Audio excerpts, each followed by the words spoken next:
Hello students, welcome to my YouTube channel. मी अज्ञात आनंद गुरव तुमचं माझ्या अज्ञा ई लर्निंग या चॅनलवर स्वागत करते. मला ना आज आपण जिओग्राफीचा जो आपला 5th चॅप्टर आहे टेम्परेचर, आजच्या व्हिडिओमध्ये हा आपण कव्हर करणार आहोत. आणि त्याआधी ज्यांनी चॅनल सबस्क्राईब नसेल केला त्यांनी प्लीज चॅनल सबस्क्राईब करा. बेल आयकनवर सुद्धा क्लिक करा, ज्यामुळे तुम्हाला अपकमिंग नोटिफिकेशन जे आहेत ते तुमच्यापर्यंत पोहोचतील. आणि व्हिडिओ जर आवडला तुम्हाला तर व्हिडिओला लाईकही करा. कमेंटमध्ये तुमच्या काही क्वेरीज असतील तर त्याही आमच्यापर्यंत पोचवा, किंवा व्हिडिओ तुम्हाला कसा वाटला हे आम्हाला कमेंटमध्ये कळवा आणि जास्तीत जास्त लोकांपर्यंत शेअर करा. चला तर मग स्टार्ट करूया आजच्या व्हिडिओला. आपला 5th चॅप्टर आहे टेम्परेचर. टेम्परेचर म्हणजेच तुम्हाला माहिती आहे तापमान, राईट. सो बघा, आपल्याला सुरुवातीलाच एक आकृती दिले. The perpendicular and slanting area occupy by the torch light rays. म्हणजे टॉर्च असते की नाही आपली, त्या टॉर्चचा जो लाईट जी बाहेर पडते त्यातून, ती कशा प्रकारे लंबरूप आणि कशी तिरप्या भागावर जेव्हा एखादा भाग तिरपा असतो, बीमध्ये बघा फिगर नंबर बीमध्ये कशा प्रकारे तो पृष्ठभाग जो आहे, जी समोरची इमेज आहे ती कशी क्रॉस झाले, तिरपी झाले, राईट. सो तो त्या तिरप्या भागावर कशा पद्धतीने पडतो, किंवा जर सरळ रेषेत ती जात असेल तर ती लंबरूप अशी कशा पद्धतीने पडते हे तुम्हाला एमध्ये दिसत असेल, फिगर एमध्ये. ओके, तर आता आपण स्टार्ट करूया. Take a torch light and keep it stable at one place. Take 2 large paper sheets large enough to accommodate its entire beam. Paste the papers on 2 flat boards. आता त्यांनी सांगितलं आहे एक टॉर्च घ्या आणि ती एका जागी स्थिर ठेवा, आणि या टॉर्चमधून जो काही पडणारा प्रकाशाचा झोत आहे तो पूर्णपणे मावेल असे 2 मोठे कागद घ्या आणि ते सपाट पृष्ठभागावर चिकटवा.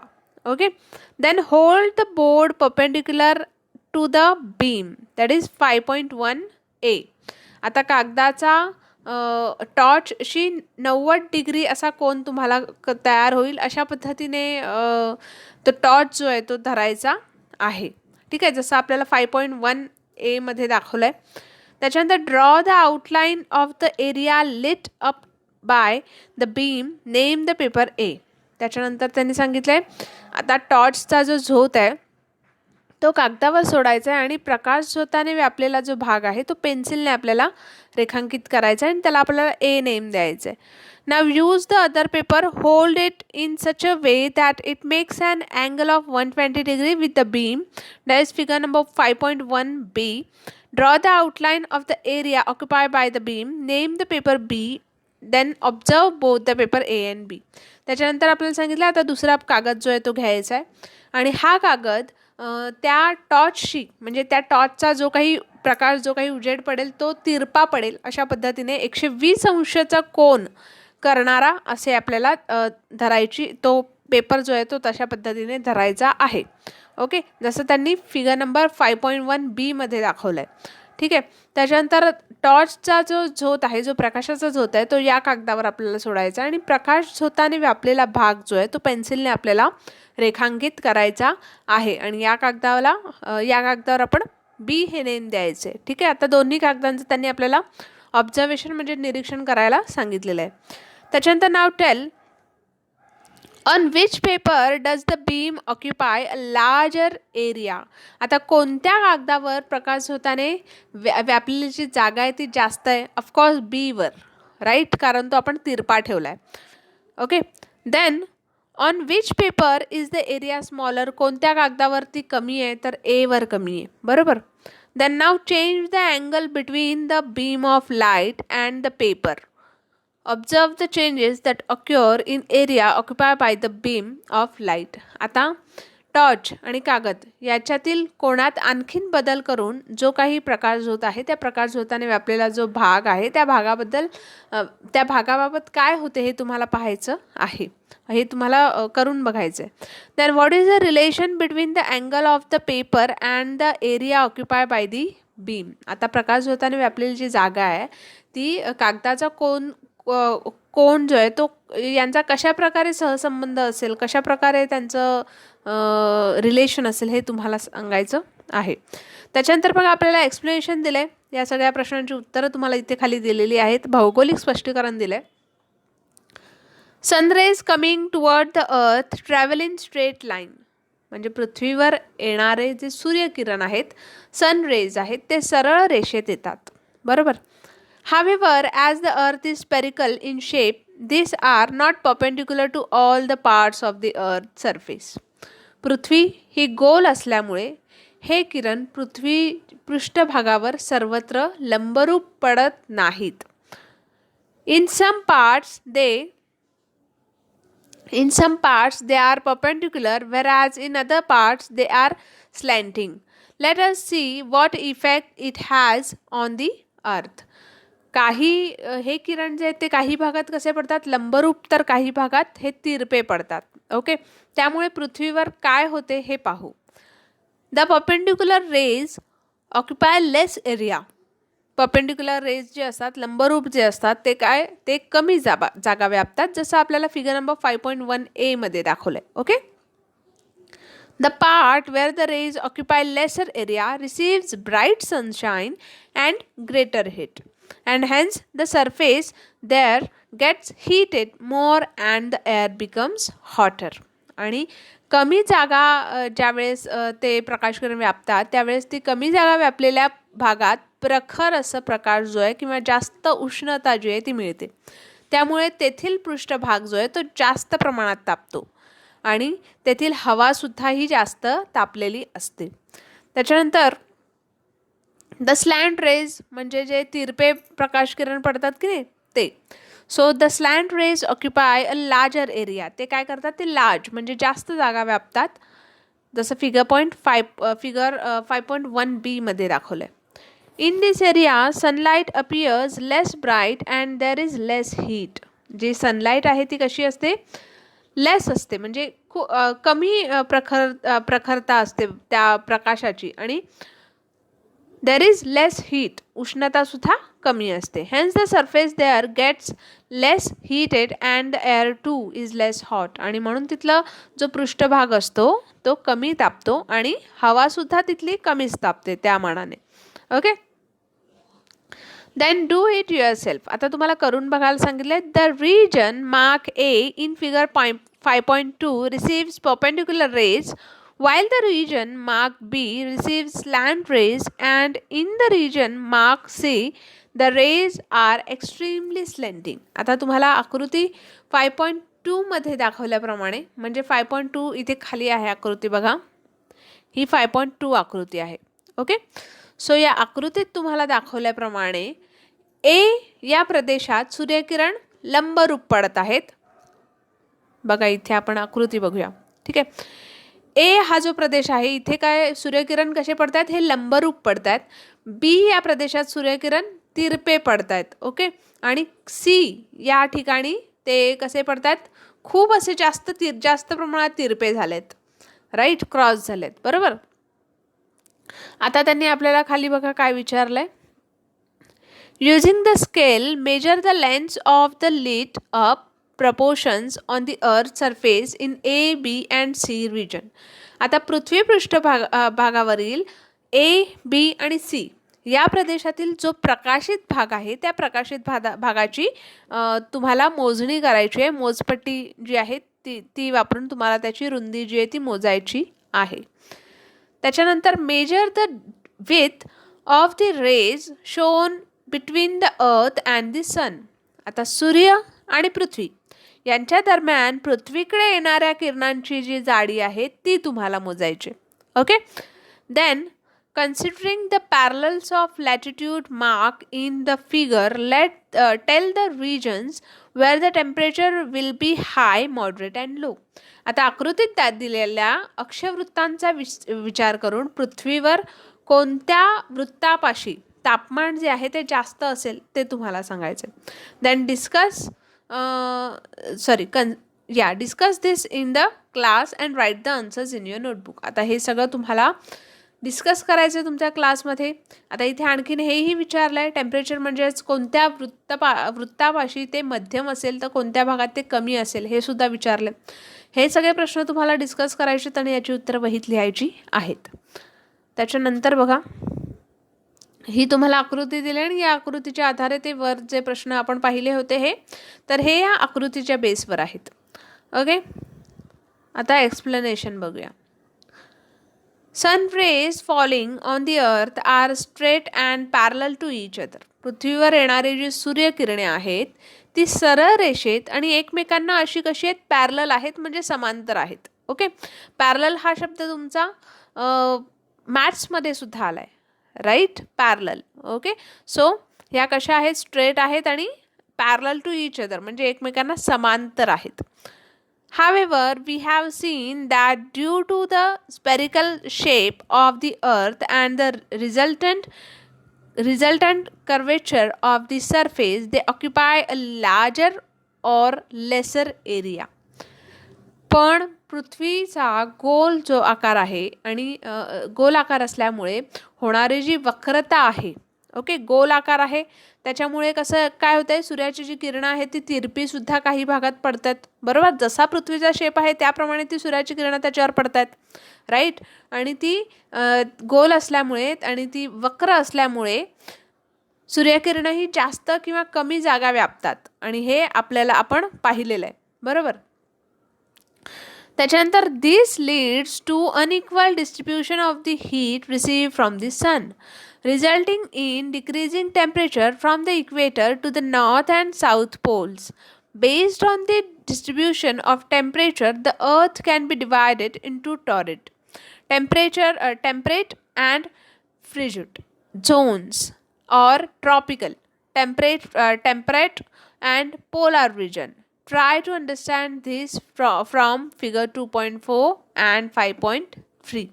आता त्यांनी काय सांगितलंय बघा, सूर्यापासून पृथ्वीला मिळणारी जी उष्णता आहे तिचं डिस्ट्रीब्युशन जे आहे ते कसं होतं, ते अनइक्वल होतं, ते असमान होतं, राईट. का, कारण पृथ्वी ही गोल आहे, बरोबर.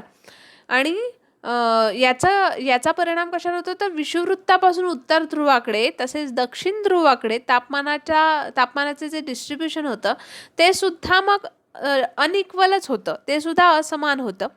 आणि तापमानाच्या या डिस्ट्रीब्युशननुसार पृथ्वीचे विषुववृत्तापासूनचे ध्रुवापर्यंतचं उष्ण किंवा समशीतोष्ण असं प्रदेश किंवा शीत असे 3 कटिबंधात विभाजन जे आहे ते करता येतं. आता तुम्हाला कळालं, म्हणजे उष्ण जे आहे, उष्ण तापमान आहे किंवा समशीतोष्ण म्हणजे एकदम गरमही नाही, एकदम हीट जास्तसुद्धा नाही आहे किंवा हीट कमीसुद्धा नाही आहे, ठीक आहे. आणि शीत म्हणजे एकदम थंड, असे 3 जे कटिबंधात आहे हे केव्हा पडतं, तर याचं कारण हे आहे की पृथ्वीवर येणारे जे सूर्याची किरणं आहेत ती कशी आहेत, ती अनइक्वल आहेत, ती समान नाही आहेत. का समान नाही आहेत, कारण पृथ्वीचा आकार कसा आहे, गोल आहे, राईट. पृथ्वी ही गोल असल्यामुळे त्या भागावर सूर्यकिरणं जी आहे ती त्या भागानुसार पडतात, राईट. कारण ती पृथ्वी जी आहे ती वक्र आहे. कळालं, वक्र म्हणजे कळतं ना तुम्हाला, राईट. गोलाकार आकार जो असतो तो वक्र असतो, बरोबर. त्याच्यानंतर try to understand this from figure number 2.4 and 5.3. आता 5.3 बघा, इथे थर्मल झोन कशा पद्धतीने दिलेला आहे ते. तर या आकृतीनुसार तुम्हाला जे आहे त्या कटिबंधाचं त्या पट्ट्यांचं विभाजन जे आहे ते तुम्ही इथे करू शकता. ओके, आता या आकृतीत बघा आपल्याला काय दिलंय, नॉर्थ पोल दिलाय तुम्हाला, इक्वेटर दिलाय. नॉर्थ पोल म्हणजे उत्तर ध्रुव, इक्वेटर म्हणजेच विषुववृत्त, आणि खाली आपल्याला साऊथ पोल दिलाय. ओके, दॅट इज दक्षिण ध्रुव, ठीक आहे. 0 डिग्रीवर इक्वेटर असतं, हे आपण पाहिलं होतं. विषुववृत्त 0 डिग्रीवर आहे, राईट. त्याच्यानंतर बघा फ्रिजिड झोन खालचा जो आहे तो फ्रिजिड झोन आहे. त्याच्यानंतर वर टेम्परेट झोन म्हणजे समशीतोष्ण आहे. नंतर टॉरिड झोन म्हणजे उष्ण असं कटिबंध आहे, कारण तिथे सूर्याची जी किरणं आहेत ती कशी पडतायत, लंबरूप पडतायत. ओके, डायरेक्ट सूर्याची किरणं जी आहेत ती तिथे पडत आहेत.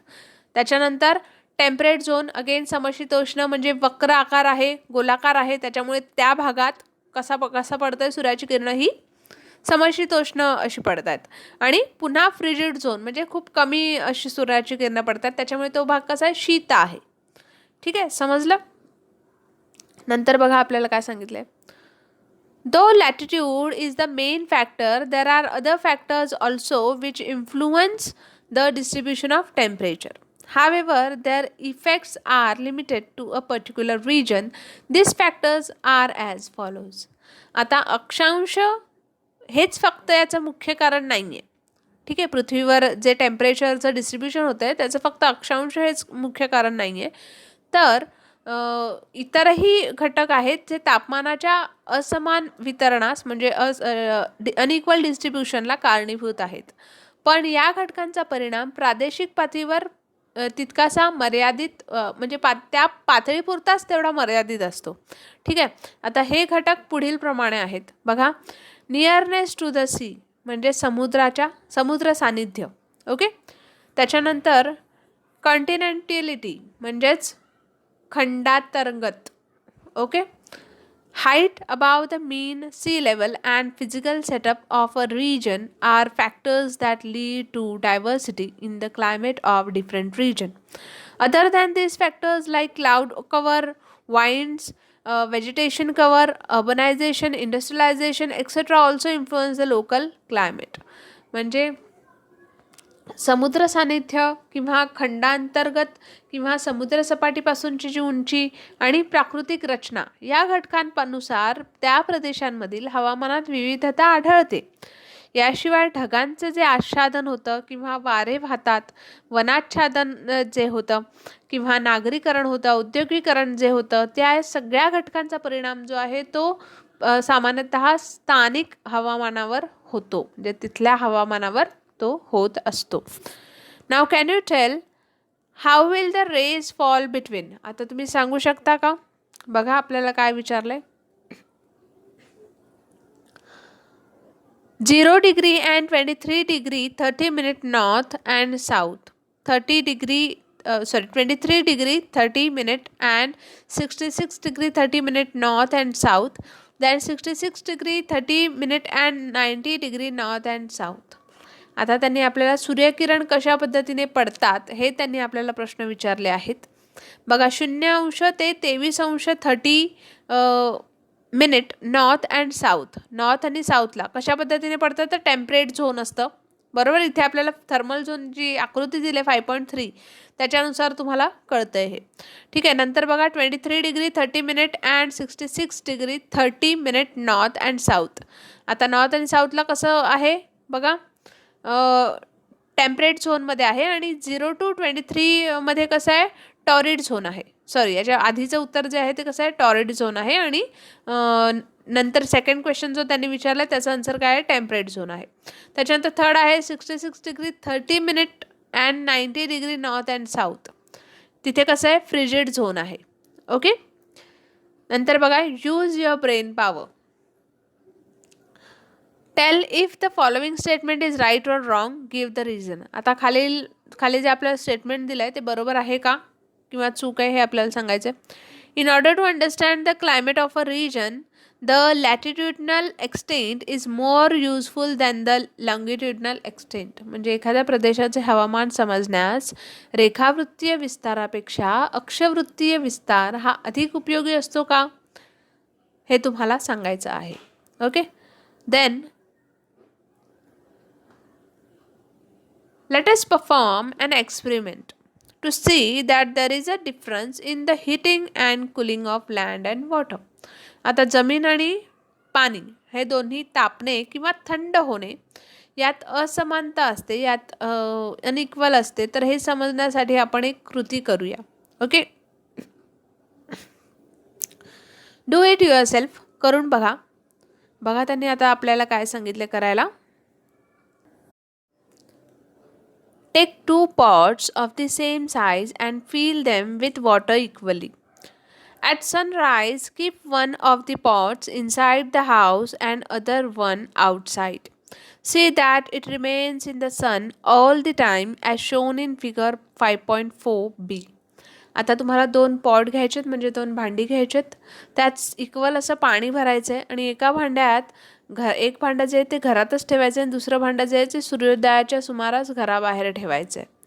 ठीक आहे, त्याच्यानंतर घराबाहेर ठेवलेल्या भांड्यावर सतत सूर्यकिरण पडेल याची तुम्हाला काळजी घ्यायची आहे, जसं आपल्याला 5.4b या आकृतीमध्ये दाखवलं आहे त्याप्रमाणे. ओके, इथे बघा हा मुलगा कसा सनरेज इथे पडते याप्रमाणे त्याने ठेवलं आहे, सो त्याप्रमाणे तुम्हाला ठेवायचं आहे.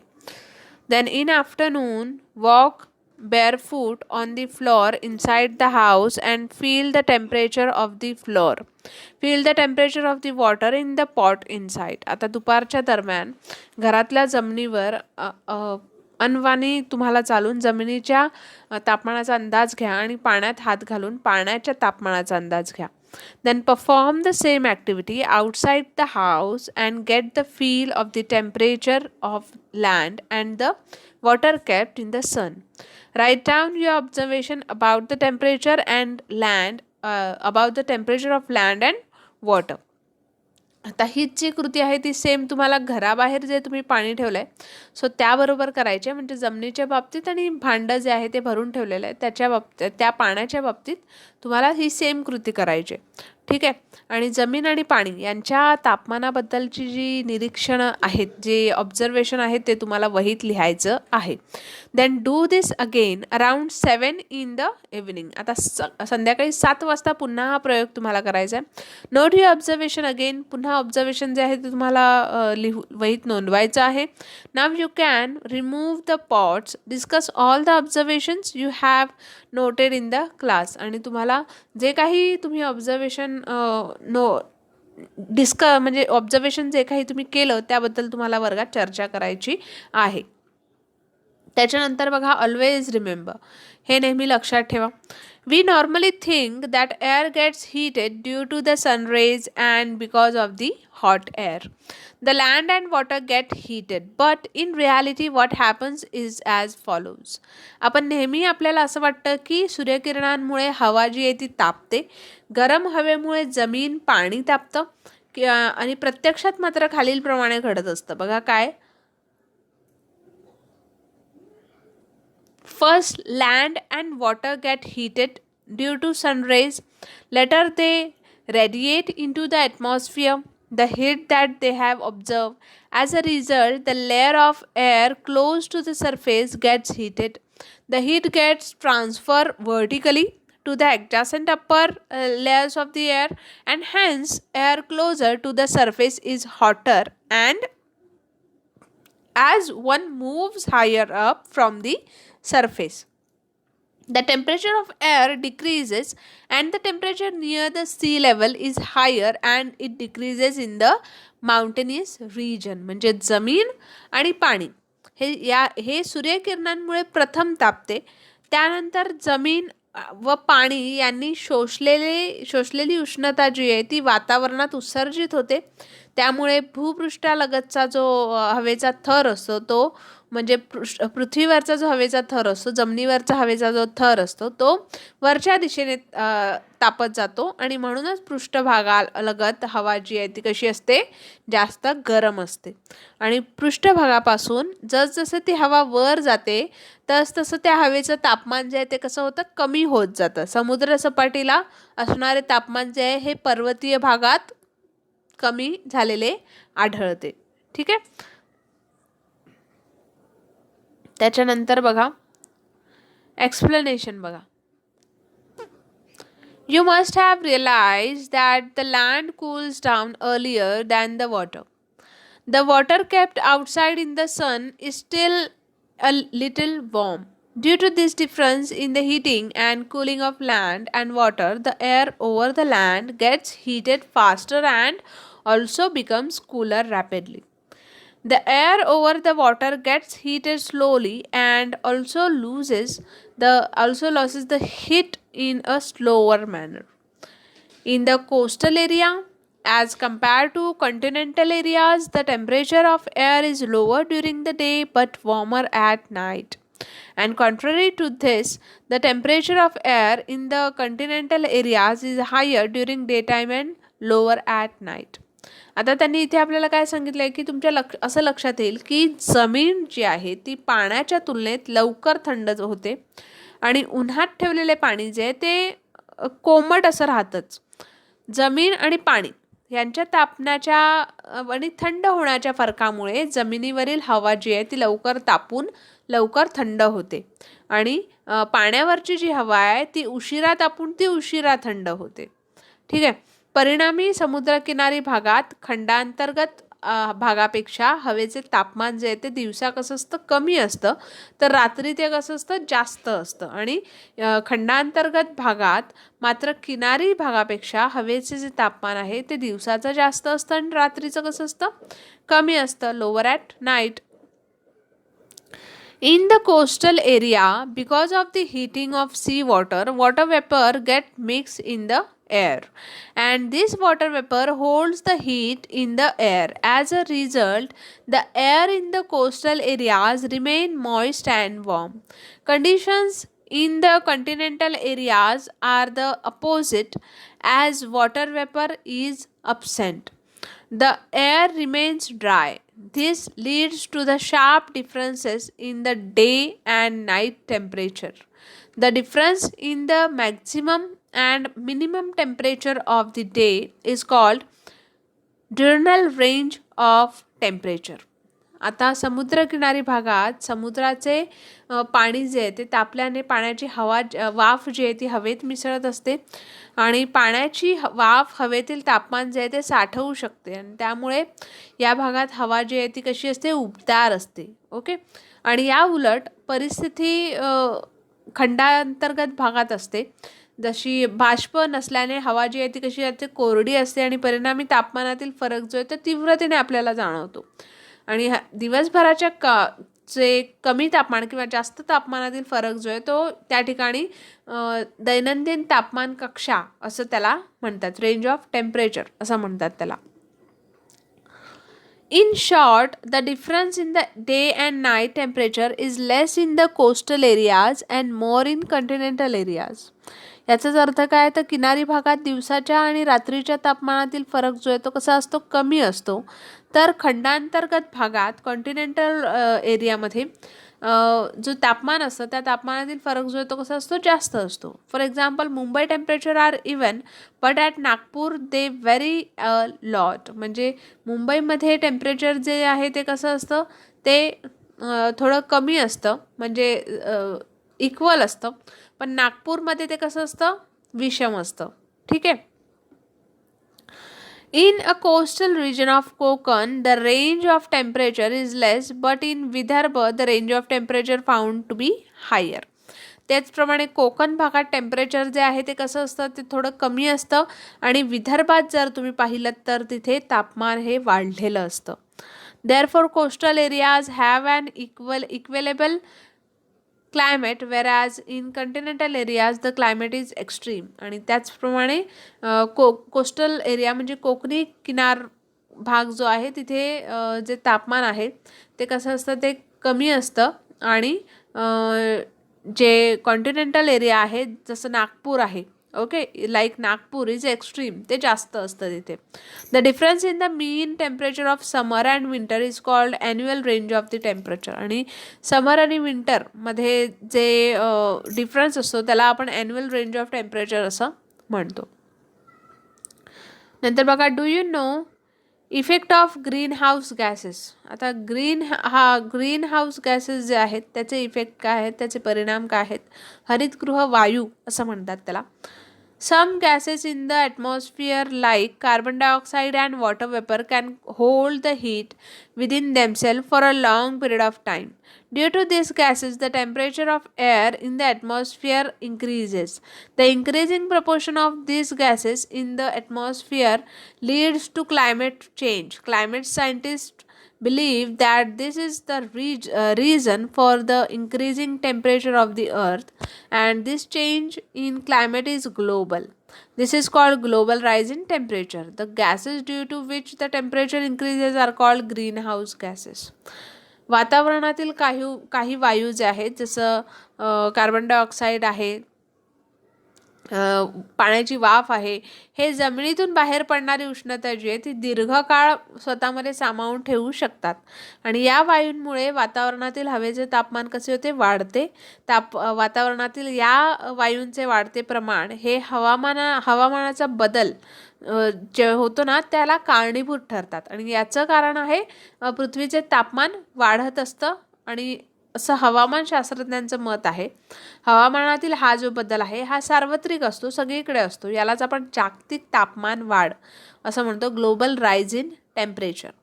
ज्या वायूमुळे ही वाढ होते आणि त्या वायूंना आपण ग्रीन हाऊस असं म्हणतो. ठीक आहे, ग्रीन हाऊस गॅसेस असं म्हणतो. त्याच्यानंतर can you find the range of temperature at Mumbai, Nagpur and Srinagar, draw bar graph for the same. आता तुम्हाला मुंबई, नागपूर आणि श्रीनगर या शहरांचं दैनंदिन तापमान जे आहे ते तुम्हाला शोधायचं आहे, आणि तसा तुम्हाला ग्राफ जो आहे तो तयार करायचा आहे. व्हॉट विल यू डू, तुम्ही काय कराल? You stay at Mhaswad in Man taluka in Satara district. Your grandma stays at Vengurla in Sindhudurga district. During Diwali, you often visit Vengurla. You like the sea coast there. The warm air of that region attracts you because you are freed from the dry air and scratching cold of your place. This time, grandma is suffering from asthma. Doctors have advised her to stay at a place which has drier climate. What should you do? आता तुम्ही सातारा जिल्ह्यात मान तालुक्यात मसवड येथे राहत असाल, आणि तुमची आजी जी आहे ती कुठे राहते, सिंधुदुर्ग जिल्ह्यात राहते, वेंगुर्ला येथे. दिवाळीत तुम्ही नेहमी वेंगुर्ल्याला जाता, तेथील समुद्रकिनारा तुम्हाला खूप आवडतो. तेथील उबदार हवा जी आहे ती सुद्धा तुम्हाला भावते, कारण तुमच्या गावची हवा कशी आहे, कोरडी आहे. ठीक आहे, ती तिथे थंडी जास्त नसते साताऱ्याला. आणि यावेळेस तुमची आजी दम्याचा आजार जो आहे तो आजीला झालेला आहे, आणि डॉक्टरांनी तिला कोरड्या हवेच्या ठिकाणी जाऊन राहण्याचा सल्ला दिला आहे. तर तुम्ही सांगा बरं, दिवाळीत तुम्ही काय कराल? तर ऑफकोर्स दिवाळीत तुम्ही आजीला तुमच्या इथे मसवडला घेऊन याल, राईट, सातारा जिल्ह्यात. त्याच्यानंतर बघा आपल्याला इथे काय सांगितलं आहे, डू इट युअरसेल्फ. आता हे तुम्हाला स्वतः करायचं आहे. A pot with water is placed on a burner. Drop 4 to 5 small plastic buttons in it and observe their movement in water. आता तापत ठेवलेल्या पाण्यात 4 ते 5 प्लास्टिकची बटणं टाकून बटनांची हालचाल कशा प्रकारे होते ते पाहायचं आहे. Explanation. Water expands on heating. पाणी तापल्यावर ते कसं होतं, प्रसरण पावतं. The hot water from the base moves upward. With it, the buttons too are pushed to the surface. आता त्याबरोबरच जेव्हा पाणी तापतं त्यावेळेस काय होतं, जी बटणं आपण पाण्यात टाकल्यात ती बटणंसुद्धा पाण्याच्या पृष्ठभागावर येतात, आणि the relatively cooler water in the upper portions move downwards, taking the buttons with it. This happens repeatedly, and in other words, on heating, an upward current sets in the water. In nature, the conditions are slightly different. आणि त्या मानाने वरचे जे थंड पाणी आहे ते तळाकडे जाऊ लागतं, आणि त्याबरोबर बटणं देखील खाली जातात. असे सतत होऊ लागते, बरोबर. जेव्हा पाण्याला उकळतं तेव्हा हे तुमच्या लक्षात येईल. म्हणजेच पाणी तापल्यामुळे पाण्यात ऊर्ध्व अशी गमी प्रवाह जो आहे तो निर्माण होतो, आणि निसर्गात थोडी वेगळी अशी परिस्थिती त्यावेळेस असते. Okay, due to temperature differences, both upward and horizontal currents develop in the ocean. Beside temperature differences, factors like winds and differences in the density of water also give rise to horizontal currents.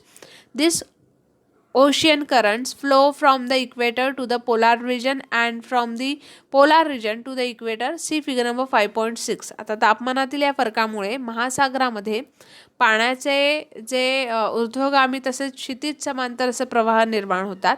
ते क्षितिज समांतर प्रवाह हे तापमानातील फरकाप्रमाणेच पाण्याच्या घनतेत झालेला बदल आणि वारे याच्यामुळे ते निर्माण होतात.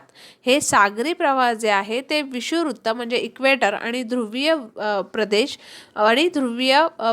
ते विषुववृत्त असे वाहतात. जसं आपल्याला नकाशा जो दिलाय 5.6 मध्ये त्याच्यामध्ये आहे. Then when an ocean current flows from the frigid to the torrid zone, it reduces the temperature of the coast in the torrid zone. When a current flows from the torrid to the frigid zone, it increases the temperature of the coast in the frigid zone. सागरी प्रवाह जो आहे ज्यावेळेस शीत कटिबंधातून उष्ण कटिबंधाकडे येतो त्यावेळेस ते उष्ण कटिबंधातील किनारपट्टीचे जे तापमान आहे ते कसं होतं, कमी होतं. आणि या उलट जो प्रवाह आहे तो जेव्हा ते उष्ण कडून शीत कटिबंधाकडे जातात तेव्हा ते तापमान जे आहे किनारपट्टीचं ते कसं होतं, वाढतं. ओके. सो फ्रेंड्स, हा जो चॅप्टर आहे हा लेंदी आहे. त्याच्यामुळे याचा 2 पार्ट्स मध्ये हा चॅप्टर जो आहे तो डिवाइड होणार आहे. याचा जो सेकंड पार्ट आहे तो ऑफकोर्स तुम्हाला प्लेलिस्टमध्ये मिळेल किंवा डिस्क्रिप्शन बॉक्समध्ये त्याची लिंक अवेलेबल आहे, तिथे जाऊनही तुम्ही पाहू शकता. सो भेटूया आपण आपल्या नेक्स्ट व्हिडिओमध्ये. तोपर्यंत take care and have a good day.